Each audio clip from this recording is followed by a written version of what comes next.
Hey, there we are. It's another edition of Cards Hub 365 presented by Gray Bar. It's Friday, and that means Ryan Fagan, you're here with us today. How are you, man? I'm doing well. Trying to keep track of all the college hoops going on too. It's a big day. It's split squad for the Cardinals. Squad for the Cardinals. First round of the yeah. We hired Bernie today. Oh yeah. It's been that's very cool. I mean, obviously to add on to everybody. I mean, Bernie's been great to me in my career. Like when he didn't have to be. He was one of the first real people to follow me on Twitter way back in the day, back when it was Twitter. He's always been great. So I cannot be more excited that he's here and part of this experiment. I know you guys have done a lot of stuff together too in your time, and I know Bernie is looking forward to all the stuff that he is going to do with us, which includes Cardinal coverage here on Sports Hub STL. And let's get into the Cardinals split squad games today. We are one step closer to real baseball, one step closer to being done with spring training, which just I don't know if it's because of everything that we have done doing Cards Hub 365 and having a show every single day. I don't know if it's because of that. I don't know if it's just because it seems like we've talked about Victor Scott every single day for the last 70 days now of spring training. You gotta latch on to the good stories, man. He's a good story. I don't know what it is, but it seems like this spring training is going forever and it's almost over with. But today it was an interesting dynamic today that I was very much looking forward to seeing how the lineups would work and the two pitchers, because you had Sonny Gray starting against the Astros, and Sonny Gray is your opening day starter as of now. And he is as of now, he is your opening day starter who has just, been lit up in his outings. Yeah. And then you have Michael McGreevy, who has been lights out and has been by far, I would say, your best pitcher of spring training. Yeah. And you're not sure what his role is or where he lands on opening day, whether it's in Memphis or in St. Louis. I don't know if the Cardinals know that yet. He'll be on the team plane going from West Palm to Memphis on Monday, right, or a Sunday night. Yeah. But will he be on the plane going from Memphis to St. Louis? that is an excellent question. It was interesting as you're looking through the box scores today for both games, and you had these by themselves small sample sizes, but very indicative of the way spring has gone. Sonny Gray got hit hard, and it's the home runs that's a little concerning. It's one thing to have bad spring numbers because there are lots of things that could contribute to that, but the ball going over the fence is the ball going over the fence. That's hitters seeing the ball well, making solid contact and driving it out. In the other game, you had McGreevy looked fantastic. Right. It was 5 innings, 1 hit. The bullpen kind of gave away a little bit after that, but he was fantastic. You had Mason Wynn in the game that Sonny Gray started go 0 for 4. His average under 100. That's not great. Mason Wynn's going to be fine. But again, it's kind of things that have happened all spring. Then you had Victor Scott. Yeah. Another home run, 4 home runs. I know you don't want to talk about it. So I do. But 4 home runs. The part of Victor Scott I want to talk about is completely different, I think, than what we have been talking about. We'll get to Victor Scott later on. Yeah. We'll get to make sure that we get to Victor Scott later on in the show. But I do want to stick with the pitching because again, Sonny Gray, before he threw a pitch at spring training down in Jupiter this year, this is before the first game was played. The media is hounding Ollie, name him your starter, name him your starter, name him your starter. He's like, can we get to games first? Yeah. And then the games come out, not great, but they still name him the opening day starter. And then he goes from there, and his last 2 starts have not been good. From there, can you remember a time, because you've covered a lot of national baseball. Yeah. Can you remember a time that a team named their opening day starter and then was like, oh, I mean, the only thing that would stop it right now would be, hey, he's going to start today on the 15-day IL. Right. And that's, 15 for pitchers. So that would be the only thing right now that would keep him from starting opening day, because you can't, right? You can't go back and you can't say, hey, you know what? Instead of that, we're actually going to start him on Sunday against the Twins. Because Sonny Gray is the best pitcher in that rotation. He is. He hasn't performed the best. He's the best pitcher in that rotation, right? I know it. I know it's hard to say that when his ERA is sitting there. It is over 12. Was it 12.56 after today?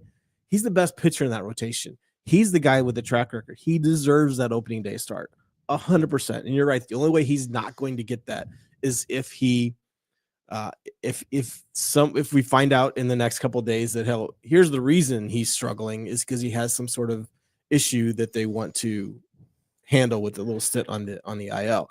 That's it. And that's his job. That's his role, and I think he took on a lot of a leadership role. I think going back to the winter warm-up, going back to last fall, saying, you know what, I don't want to be traded. I want to be here because I know you guys are saying we're not going to compete, but I think we can compete. Right. So he's part of that.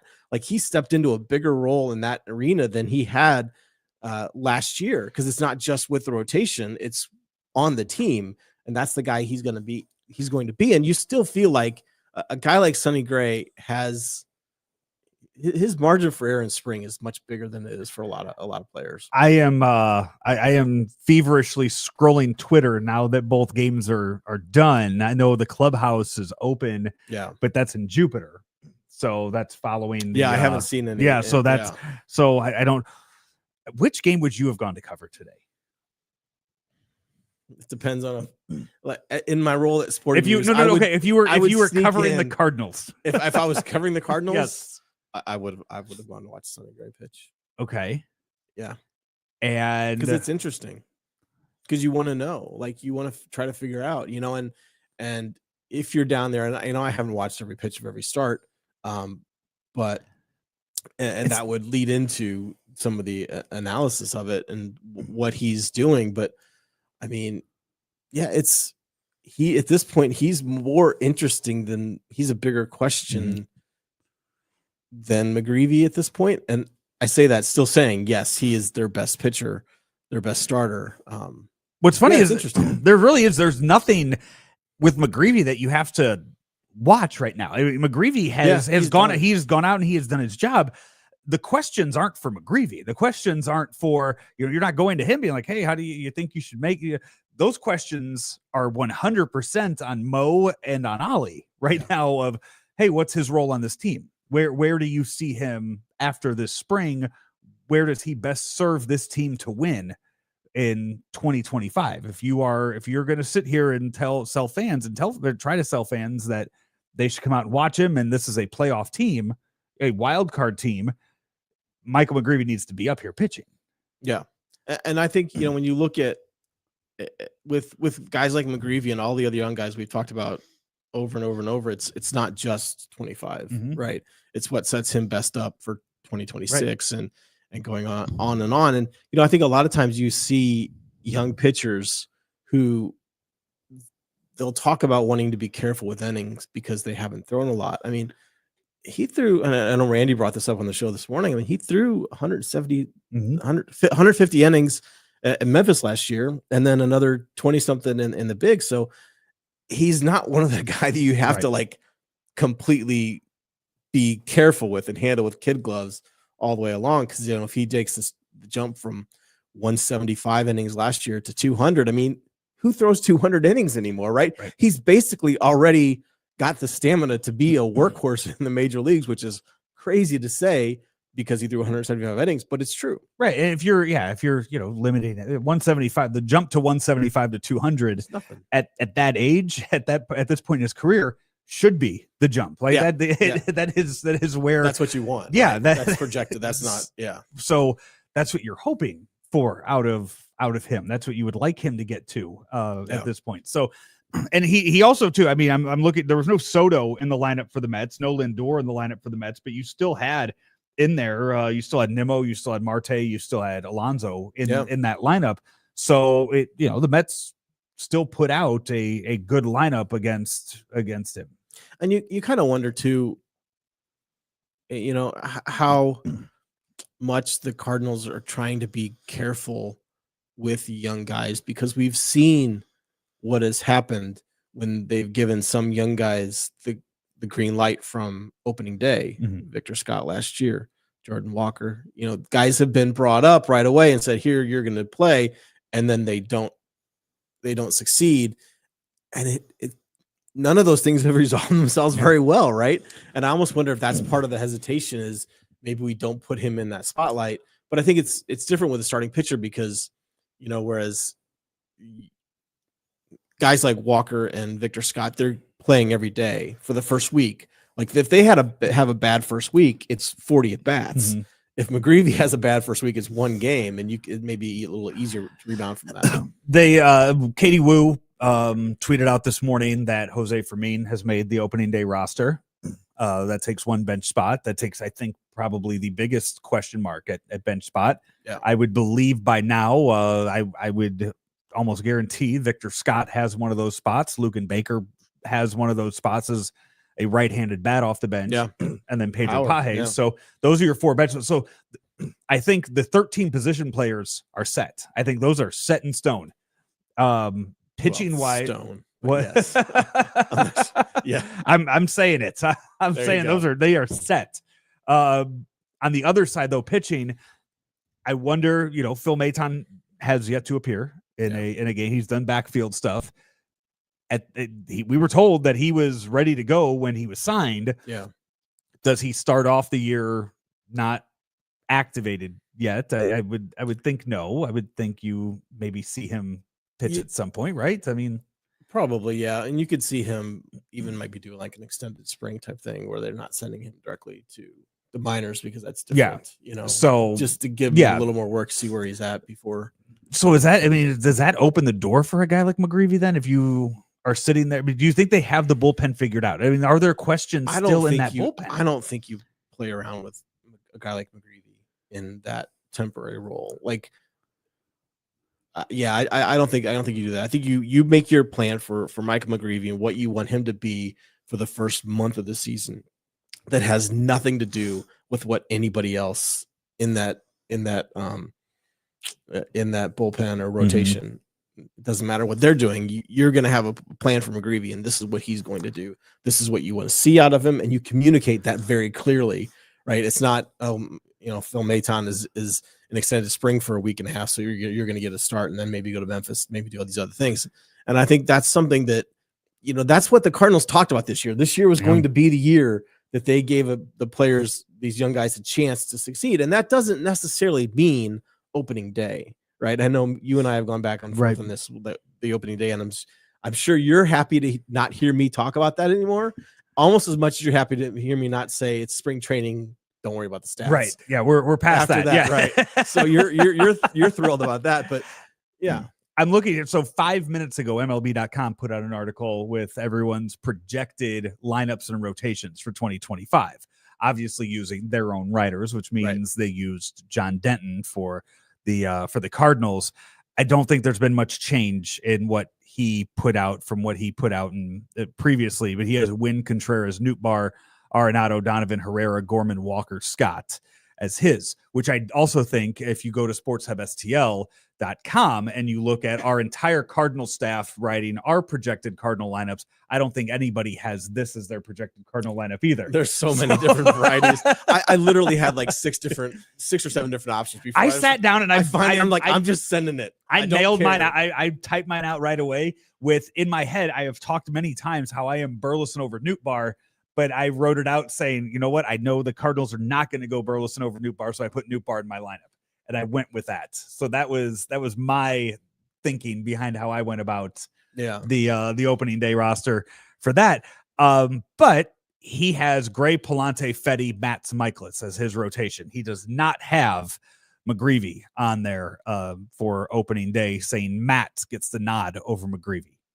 And I can see that. I don't know that it's necessarily the best thing, but I can see that being a scenario where they're just like, let's let's let these first couple weeks play out. We'll throw him back into the minors, even though he, has proven everything he needs to do down there.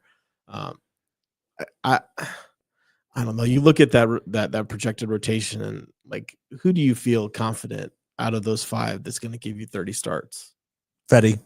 30 starts, Fetty. And Sonny Gray. I'm still Sonny Gray. I think after what I've seen in spring, I'm starting to just I think an IL stint might be on the horizon. I mean, when a guy like that struggles, it's natural to wonder. Yeah, absolutely. I get that. So that would take away from 30 starts. Is there's going to be time. Yeah. From whether McGreevy's on the opening day roster or not, he's going to get 20 to 25 starts in the majors unless something goes wrong, and unless he gets hurt. I think that's going to happen. Cardinals do have, they have off days. They have 4 off days, essentially, I guess you could say, in the first month of the season, if you count the day after opening day, even though it's in March. But if you want to count, I guess they have the Monday. They do play Monday against the Angels. So they do have 4 off days. Is that enough to? It seems like they have 3 or 4 off days every month, though. So to sit here and say, they have a lot of off days, that's why we can't, have McGreevy get his starts. And I'm 100% against the 6-man rotation. Yeah, but I'm trying to sit here, and I'm just trying, as we sit here and talk, I'm trying to talk myself into how McGreevy gets his starts, knowing, because you can't. Matt's had a good spring. Yeah, he did. So you can't take it away from Matt. And I still think when Steven Matz is healthy and he's on this game, he is a good major league pitcher, right? The issue when it comes to his status as a trade chip, or even as a status as a guy you rely on as a team that's trying to push for a playoff spot, like they have, at least theoretically, the last couple of years, is you just don't know when he's going to be there, right? If he's healthy and is out there, you feel like, hey, he can give you 5.5, 6 good innings. He's not going to be an 8-inning guy at this point. I don't think anybody expects that, but he can be that guy. And so that's why I don't have a problem with Steven Matz in the opening day rotation. This is Cards Hub 365 here on Sports Hub STL, brought to you by Gray Bar. Are you still suffering from supply chain issues and they're disrupting your operations? Have no fear, because Gray Bar has you covered. You can rely on their nationwide logistics network to get what you need, where they need, when they need to get there, all within budget. And Gray Bar is a trusted and leading North American distributor of electrical communications, data networking, and industrial products. Gray Bar literally supports products of any industry: construction, hospitals, industrial plants, schooling. It doesn't matter. They have just one clear mission: to serve as that vital link in the supply chain, adding value for customers and suppliers with innovative solutions and services. Here's what you need to do. Visit graybar.com to start an order today. That's graybar.com, and fix those supply chain issues with Gray Bar, your distributor for electrical and data needs. Joe Roderick, Ryan Fagan here with you on Cards Hub 365. All right, I told you I wanted to get into the Victor Scott thing, but it was different than what we have been and everybody else has been discussing about it. You mentioned Mason Wynn hitting under 100 to start the year. You mentioned how well Victor Scott has hit so far in spring, including another home run today. We also mentioned the multiple variety of opening day lineups that are out there.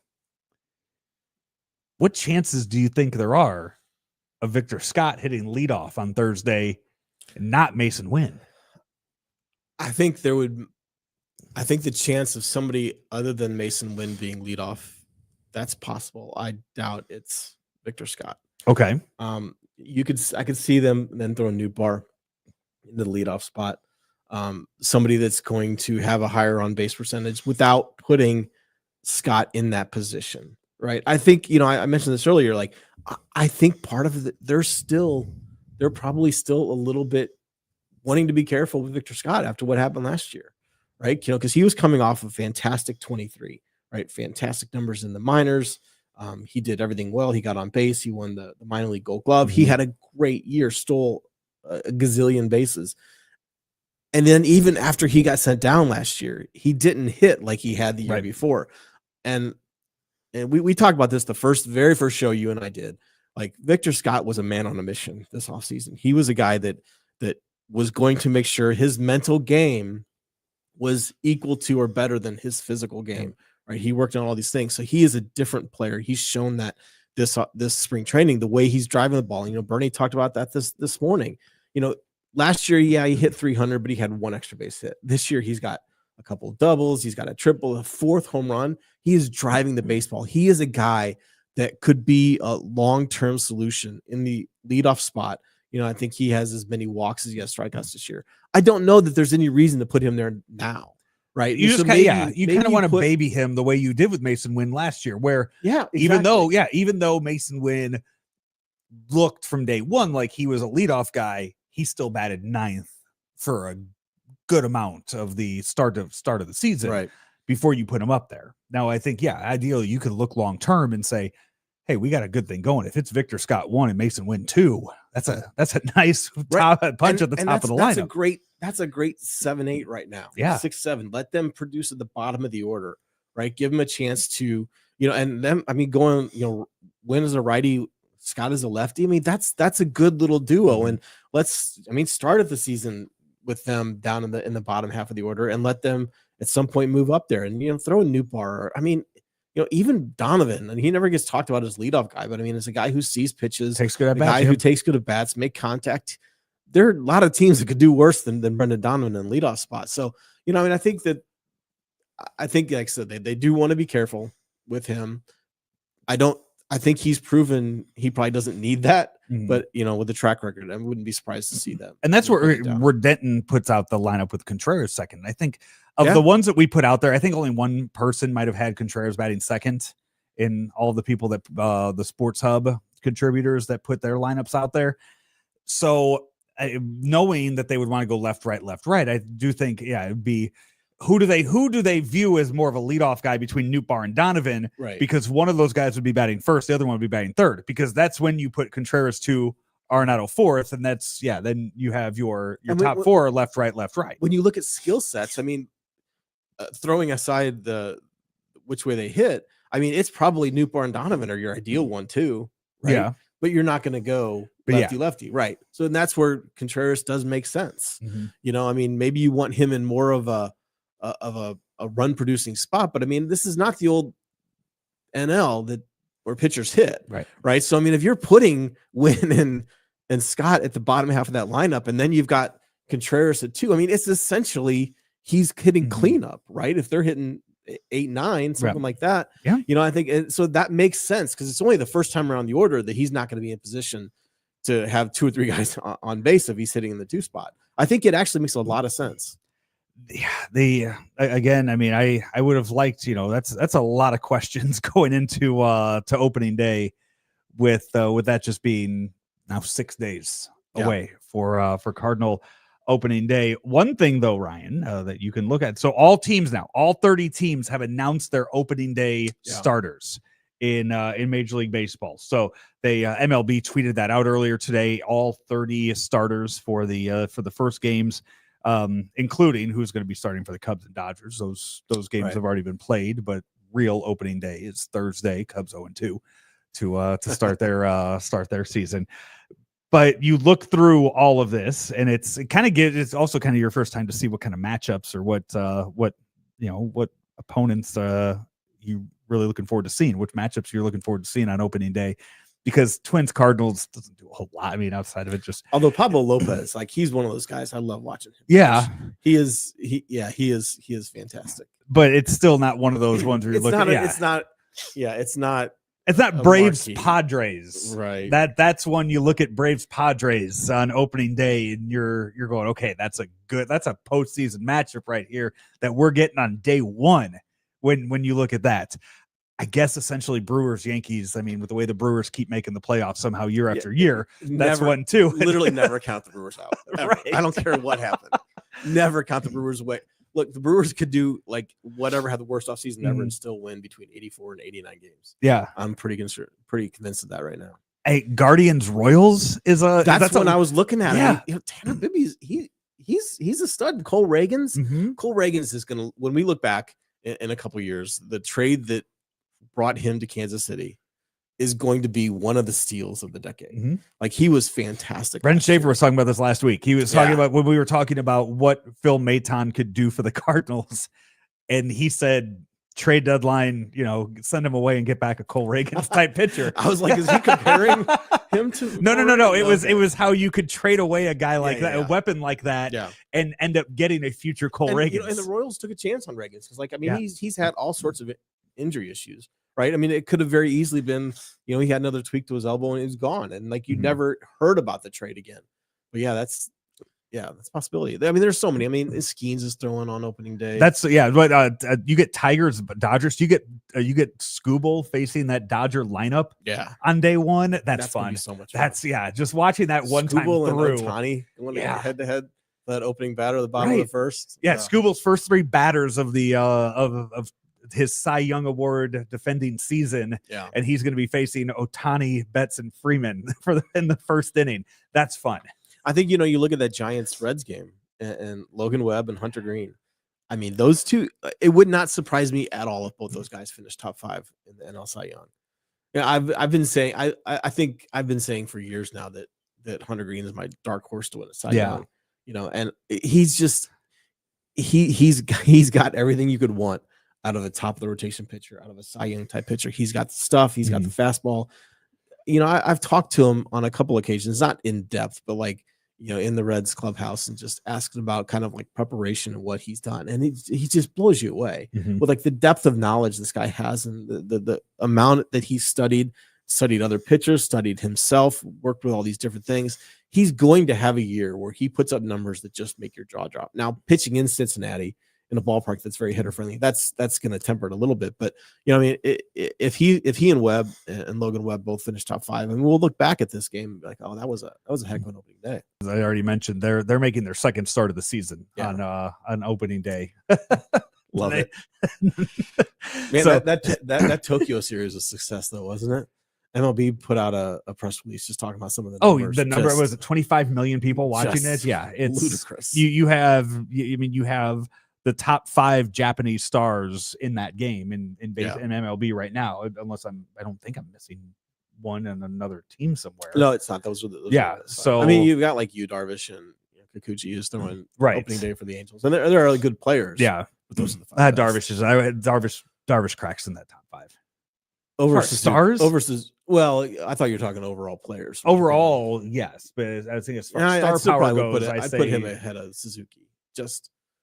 Suzuki's another guy. I'd put Darvish. I think. I mean, as far as star power goes, I mean, he's right now he's the OG right now. He's the OG, but that's I don't know. It depends on what your definition of star power is. It's a sliding scale, right? He's definitely the OG. I would say. I mean, I'd say star power. It's I would say if you were to wonder if you were to look at jersey sales, I would say, or overall, or how many are out there, I would say Darvish probably is number 2 to Ohtani as far as jerseys owned of Japanese I'm gonna find players. Out that. I know. Please do. MLB. Okay. I'm gonna find out. But no, you mentioned Skeens.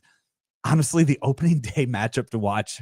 Who would have thought Pirates Marlins is a game that is going to be must watch on opening day? Sandy Alcantara, man, he's got some things to prove. This year, and I think he's going to do it. He's had injury issues. He had coming off that Cy Young season. Things have not been good for him, but he's again another guy who just works tirelessly. I remember the one time I was trying to get him before a game during that early in that Cy Young season, and the media guy came over and he's like, okay, I'll get him for you here.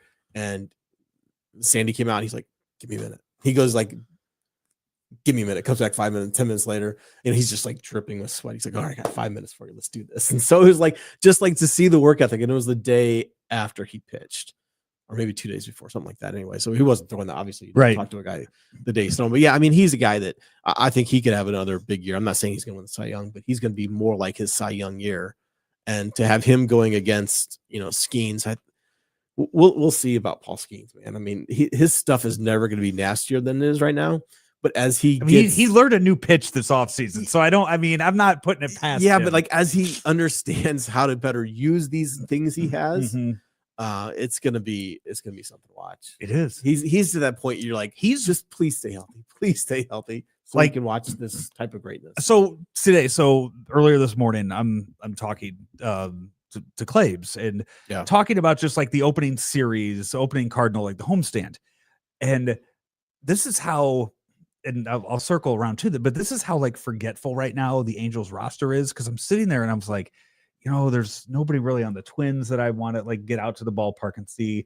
And I go Angels too. Nobody I really want to see. And he goes Trout. And I was like, that's right. but the Angels have been so irrelevant and Trout has been so injured though, that it's one of those where it just for a second slipped my mind. Yeah. Now, next weekend when the Angel or that, Monday, Tuesday, Wednesday, when the Angels are in town and I'm sitting there and I have nothing to do on a Monday night, I very well could be like, oh yeah, hey, Hudson, let's go down the bush and go watch my Trout. Might be one of the last times we get to see him. Let's go down there and watch him. That would have probably happened. But in the moment this morning, you just completely slipped my mind. Now, that being said, I have actually gone and looked at the Pirates schedule to see like when they're going to be in Kansas City, when they're going to be in Chicago, when they're going to be like when they're coming to St. Louis, because I got a chance. I mean, I got to watch Skeens pitch twice last year in Chicago and in the All-Star game. And like, I want to watch it more. Yeah. In person, I want to watch it more. Right. Yeah. I saw the start that he made here in St. Louis, was down at the ballpark for that because you can't miss it. Right. Yeah. I mean, it's peak. I mean, it's like, I mean, not to jinx him by making this comparison, but it was like Matt Harvey when he was at his peak with the Mets. And then, like, it was a carnival. It was Matt Harvey day, when he was throwing.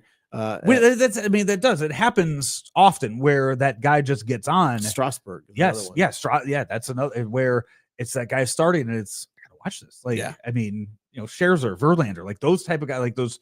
But this is again. I mean, are we 18 months from him getting drafted at this point, and you're 20 months from him getting drafted, and that's the aura around him. Yeah, I mean, it's crazy how quickly people have accepted him as some have said he's the best pitcher in baseball. Yeah. There's still, you're talking about, Zach Wheeler's been pretty darn good lately. Yeah. I mean, there are a lot of good young players up at the top of that list. Skubal obviously won. But yeah, I mean, he might be number one. I mean, Eno Saris with the Athletic. Is that Saris? Saris has him at number one. Put his list, but Saris, he based a lot off his stuff metric. Right. So, of course, he's going to be number one. And, of course, Kubal's number two, right? These are just ridiculous. God, if you would have asked me who number 4 was, I don't know if I would have gotten that Gilbert 50 times. Gilbert's a stud. You could have told me it was a Mariners pitcher. I don't think I would have gotten Would you go on George Kirby first? No, I mean, Castillo. Yeah. We're looking at this list, and we were talking about this earlier. Right. I mean, he ranked like 170-something pitchers, right? He doesn't have McGreevy on the list. I guess there wasn't enough, although he did have Quinn Matthews. So I'm not exactly sure what it was, but Sonny Gray checked in at 38. The next Cardinal starter was Fetty at 144, followed quickly by Liberatore at 145. And then Palante was last on the list, like 170 something. But I think that's based off like his stuff metric has a lot to do with, and the guys the Cardinals have aren't necessarily Skeens electric type things. We have an article coming out next week. So we had the article right now this week. If you go on to Sports Hub STL right now, go to the Cardinals page, and you will see all of our predictions for opening day lineups. Next week, we're going to have an article for I want hottest takes for the season. For that, and I will tell you that one of the people that has already responded to that has a Quinn Matthews hot take for the season. So I think I'm going to do Victor Scott just to get at you. So I look forward to seeing what the hot takes are for the season. With that, we will we'll talk to you again next Thursday. You'll be down at opening day. We'll have be very well represented on opening day for Sports Hub STL with all of our Cardinal contributors. So very much looking forward to what's going to be, if you caught our Selection Sunday show this past Sunday with all of the different people we had on there, that is very much what we will plan on doing opening day for the Cardinals coming up on Thursday for that. So it's gonna be fun. Yeah, I'll be manning the studio, but we'll have Brendan Schaefer, we'll have Claves down there. But hey, that's not because there are 5 days before opening day, and this is Cards Hub 365. So we will have Cardinal shows every single day: Sunday, Saturday, Sunday, Monday, Tuesday, Wednesday, all leading up to opening day on Thursday into the Cardinals season. So that's going to do it for us, though, on this Friday edition of the show. Ryan, we will talk to you next week.